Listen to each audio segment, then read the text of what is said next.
What's up, Gunplum modelers? This is Strider Prime bringing you another edition of Gundam models. Today I am going to build the Delta Gundam High Grade 144 scale, provided by GKGundamKit.com, formerly iShop2Go, as everyone saw in the new intro that I have prepared. This is the cool mobile suit that we've all been seeing for quite some time. It came out like a little over a month ago. Gundam Wiki states that it was the conceptual mobile suit design that was never constructed, but it would be further developed in the other mobile suits like the Hayuki and the Delta Plus. And this mobile suit was shown in MS Graphics book arts and in the game Mobile Suit Gundam UC The Post-War. Now, this is a really cool mobile suit in the fact that its most unique feature is, of course, the gold-plated armor.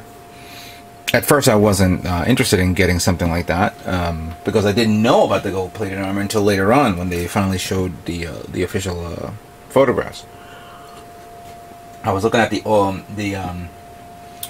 the promotional photographs and the prototype kit, and I think it was kind of cool to see this in its design and how it looks like with all the gold and stuff like that.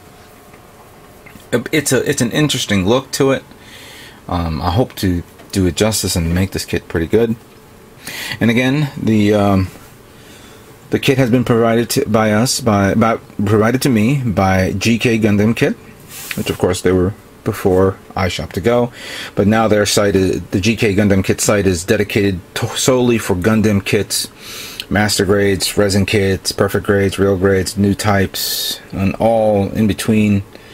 They rarely sell anything other than Gundam, but they have cool accessories if you need to get for your kits. And I think there's a promotional sale.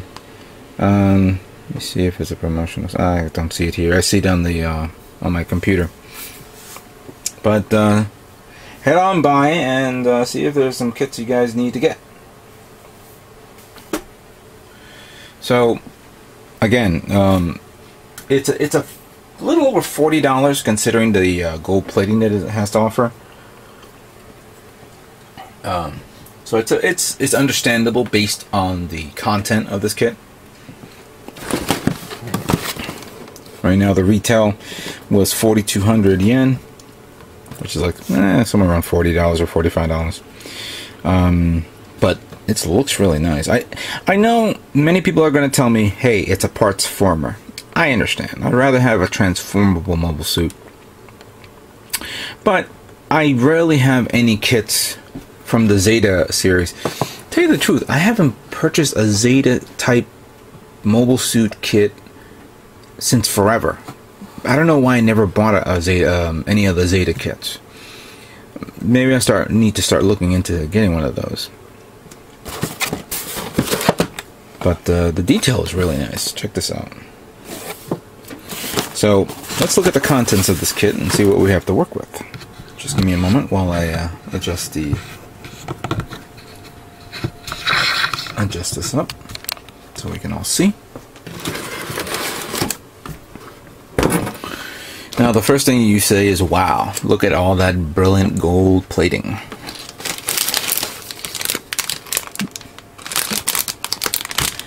I have to admit, I've seen production photographs of people customizing and painting this kit, and of course they completely got rid of all the gold and they repainted it. But I'm gonna keep it the way it is for what the kit would represent. I understand. Some people will say, "Oh, make it another color." Nah, I'll leave it the way it is. I kind of like this gold color. It's pretty nice. Pretty nice. Also, carefully inspecting the parts, you'll see that they went through great lengths to make sure that you don't cut the part and scratch it. I'm going to flip it over to show you. And by the way, flipping it over, you'll see everything is all silver. I guess they painted it, the kit was molded in silver and then they coated it in gold. But like over here, and I hope that you guys can see this. There we go. You see that I have to snip it from there at the edges. That way I don't damage the side of the part. So there's no sanding, no cutting off excessive plastic, just snip it from there and then snip, use the knife to remove what's left. This is something that I think Bandai should do on all their high-grade kits. Hell, they should do that on all their kits, period. The only time they do this is on specially coated parts, like clear parts, gold parts, platinum parts, things like that. They never go any further. They'll say, screw the charcoal color or the blue color or the red color. We'll do it this way. And as we can see, there's about 1, 2, and 3 runners full of gold-plated parts. Here's the head. Now the remaining parts, which of course I will have to cut off and sand down, is a navy bluish color, kind of reminiscent to the bluish color that's on the Banshee, the high-grade Banshee that I built, that I turned it into the full frontal custom. Interesting. Okay. And the next tree here is the charcoal colors. And this part here will represent the connection of the flyer, because obviously this is not a full transformable mobile suit, it is a parts former, so you will need this to form it together into the flying mode.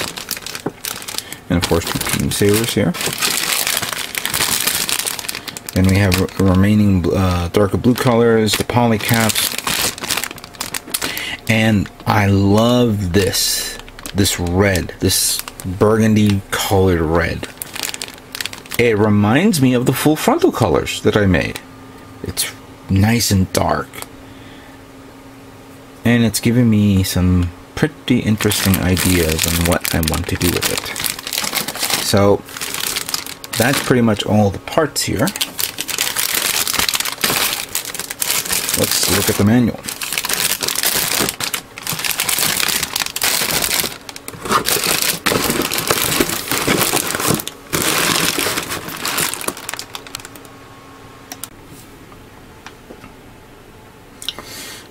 Nice picture of the manual here of what this mobile suit looks like in its mobile suit mode. And brief history of the Delta Gundam right here. And of course what it would look like in its Wave Rider mode. Here are some more pictures of the, I guess the family tree of the Delta Gundam, where it came from. Obviously you got the Hayashiki right there, the Zeta Gundam, you have the Razel, you have the Delta Plus, and then of course coming to here. So I may decide in the future to get the Hayashiki, possibly. Probably want to get the one with the actual, like, that bazooka cannon thing that it had in front of it. So that's something that I will probably look forward to in about a year or so. I'm not too crazy about, going nuts and getting it now. I have a major project that I have to work with soon. We'll cover that in another video, of course. So we have the plates here, all that information, and like before, and let me just zoom in on this so you guys can see. Here's the diagram of what to do with the parts, specifically for these parts, for the gold-plated parts. As you can see, the plastic is right above the main plastic, so you just cut off that from here, and then how to snip it off and remove it properly. You could do it from the tree and then snip it off from the part, but there's always a problem with that, I've noticed, because when you use your clippers, sometimes if you don't grab it right and you don't snip it off quickly, the plastic will bend or will cause a warping effect, which will probably damage the part. So I got to be extra careful when I do this. And I've already sharpened my blades to make sure that everything is ready. Whoops.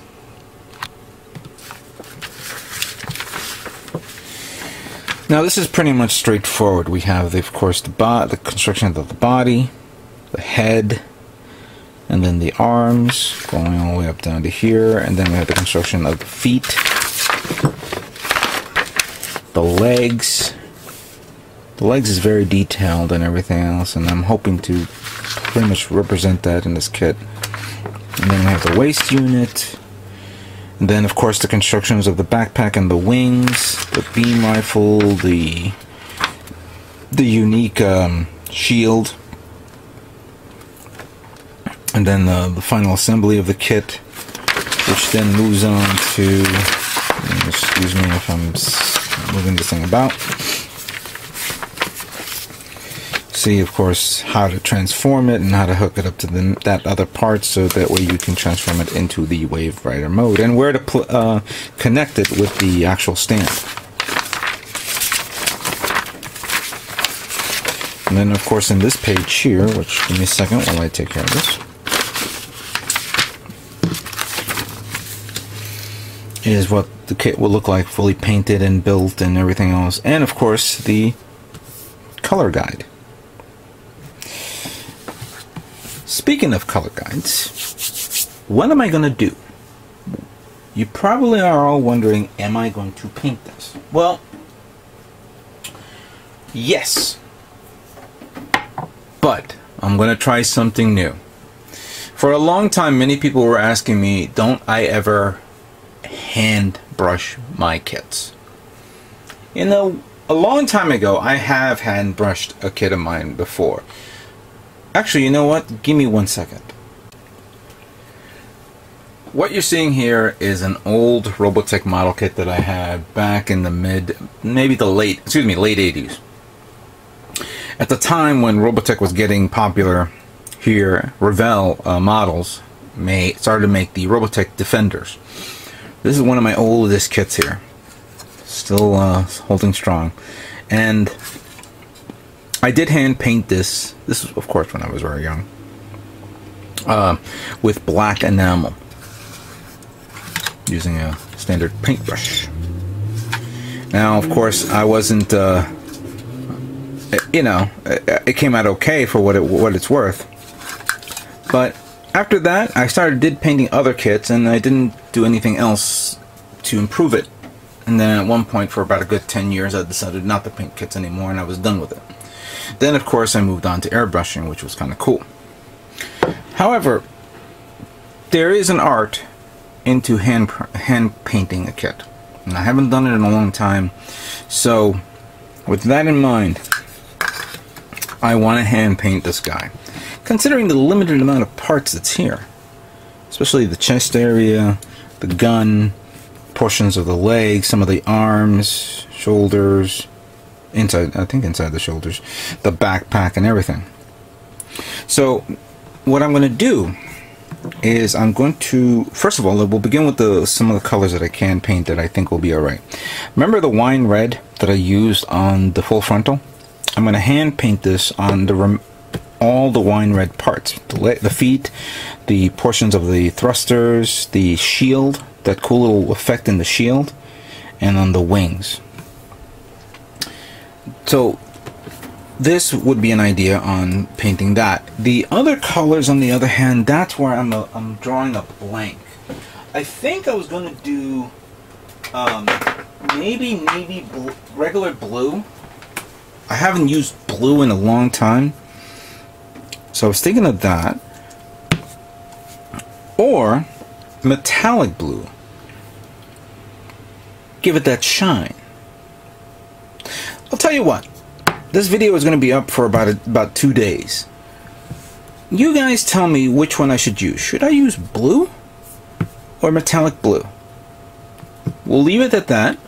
You let me guys know, and then on the next day I will begin preparing this kit. So I hope this pretty much helped you guys out on what I'm planning to do. Hopefully I get the right choice.